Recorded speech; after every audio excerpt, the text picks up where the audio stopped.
people, it's me, Anja. My pronouns are all she and her, and welcome back to my channel for a new video.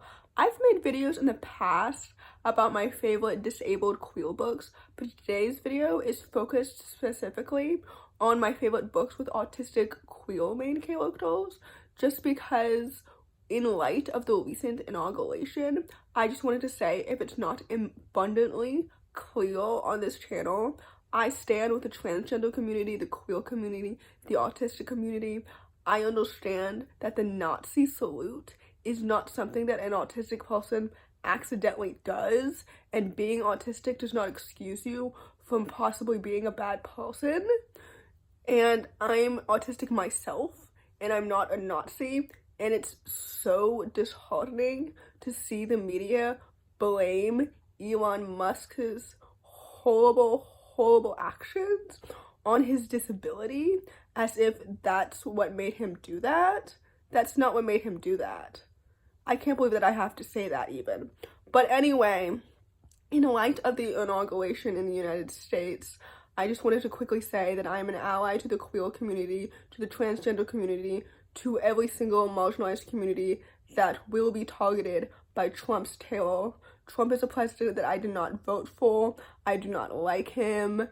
And yeah, nothing and nobody will stop me from continuing to promote queer authors, transgender authors, black authors, Asian authors, disabled authors, etc, etc, etc. So anyway, without any further ado, I hope that this video helps diversify your bookshelf. So with that said, the first book on this list is called Daniel Deconstructed. This story is a YA contemporary following an autistic queer main character who's trying to set up his best friend with a new guy, only to accidentally fall for the new guy himself. When this book came out, I loved it so much. I would talk about it literally all the time, I feel like. And I think that it's truly really good, and it's so heartwarming, and it's so well written, and it's so good. First of all, the characters feel like real people, real teenagers, and I really enjoyed them so much. The romance is so cute, and it's so adorable. Their dynamic made so much sense, and it's so well paced. The queer representation is spot on, and it's excellent. I also really enjoyed the autism representation as well. If you didn't know, I'm autistic, and I love reading about books that feature autistic main characters because I feel so seen and represented and heard so much. If that makes any sense, I think this book is so good. The plot is excellent. The writing is addictive. This book is so good, and it deserves so much more hype. So anyway, with that said, I would definitely highly recommend it. The next book on this list is called Dear Mothman. This story is a middle-grade contemporary following a young transgender autistic main character the following year after his best friend passes away. This story is absolutely so fantastic, and it's so good. First of all, it's written in verse. Second of all, it's written by Robin Gow, who is one of my favorite authors as a person, because I know that historically I've rated a few of their books lower than 4 stars, so I just wanted to quickly clarify that. I follow them on Instagram, and I love their posts so much. They seem like such a light of a person. You know what I mean? But anyway, I digress. This book is so good. I think it's so well written. The characters feel like real people. I love the friendships. I love the queer representation. I love the autism representation. Like, I love the intersectionality of it all. This book is so excellent, and it's so well done. The characters are so well developed and so distinct. This book is really good, and in my opinion, it deserves so much more hype. So anyway, with that said, I would definitely highly recommend it. The next book on this list is called The Spirit Bares Its Teeth. This story is a YA paranormal historical fiction set in the Victorian era, following a young autistic transgender main character as he sets out to unravel the mystery that involves ghosts of missing students at an all-girls boarding school. Does that make any sense? This book is absolutely so good, and it's so well done. First of all, the world building is so atmospheric, and it's so detailed.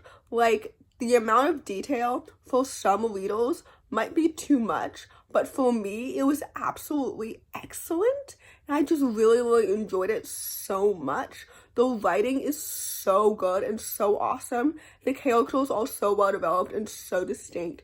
And I loved all of them because they each felt like real people, like the heroes as well as the villains, if that makes any sense. I love it all. I love the friendships. I loved everything about it.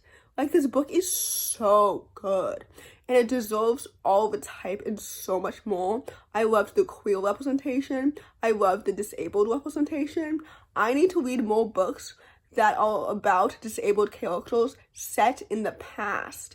You know what I mean? Because I feel like the majority of books that I read that feature disabled main characters are set in present day. And obviously those books are great. But also, obviously, disabled people have existed in every single time period ever as well. Anyway, I digress. This book is absolutely so amazing. I just really enjoyed it. So with that said, I would definitely highly recommend it. The next book on this list is called Compound Fracture. This story is a YA contemporary thriller following a young autistic transgender main character who gets pulled into the generational struggle between the rural poor and those who try to exploit them after an attempted murder. I've talked about this book so many times frequently just because it was one of my favorite books of 2024, and I absolutely love it so much. I love books about fighting for what you believe in, especially if you're challenging the status quo, if that makes any sense. This book is so amazing, and it's so well done, and it's so good. Like, I truly love it so much. The characters are so well developed and so distinct. I love the sense of community, especially when it comes to queerness. This book is excellent. The representation, the disability representation, as well as the queer representation, was so good and so well done. The writing is addictive and it's so excellent. I love the characters. I love the plot. I love the found family. This book is so damn good. It is absolutely so excellent and it's so brilliant. So anyway, with that said, I would definitely highly recommend it. The next book on this list is called The Trouble with the Robots. This story is a middle grade contemporary following two queer main characters, one of which identifies as bisexual and the bisexual one is also autistic, hence why this book constitutes for this list, and the other one identifies as asexual. But anyway, as they work together to save their middle school's robotics program. This story is absolutely so excellent and it's so well done. It's definitely a little bit more lighthearted than all of the other books on this list, but I think it's so excellent because the two main characters really come to life so well. I love their friendship together. I love them individually as characters, as people, as teenagers, as young queer people, if that makes any sense. The plot is so engaging and so intriguing. I loved all of the robotics elements themselves. I love the group dynamic. This book is so good. And again, it's so underrated and it deserves so much more hype. And it's just really awesome and really well done. So anyway, with that said, I would definitely highly recommend it. The last book on this list, and certainly not the least, is a fan favorite. And when I say fan favorite, I mean me. I am the fan. And this book is so good. It is absolutely excellent and so brilliant. And it is Ellen Outside the Lines. This story is a middle-aged contemporary following a young, queer, sapphic, autistic main character who is navigating expanding horizons and new friendships while on a school trip. This story is so good. I truly love it so much. First of all, the characters are so well developed and so distinct, and again, they feel like real people. Sometimes when I'm reading middle grade stories, the characters feel like cookie cutter, cartoon characters instead of feeling like real teenagers. You know what I mean? Like, sometimes you can tell that these authors do not spend time with young people. But, like, this author definitely has, because this book is so good. The characters are so well developed and so distinct. Obviously, I can't stop talking about them. The queer representation is excellent and so good. The disability representation is so good. and awesome. I love the friendship so much. This book is absolutely so excellent and so incredible. I've talked about this book literally so much, and for good reason. Again, fan favorite. I'm the fan, and you should be too. And with that said, I would definitely highly, highly recommend it. So in conclusion, reading has always been political, and if you disagree, maybe you should read more books. Although, if you're watching the very end of my video, I'm probably preaching to the choir here, since most people don't stay to the end of my videos.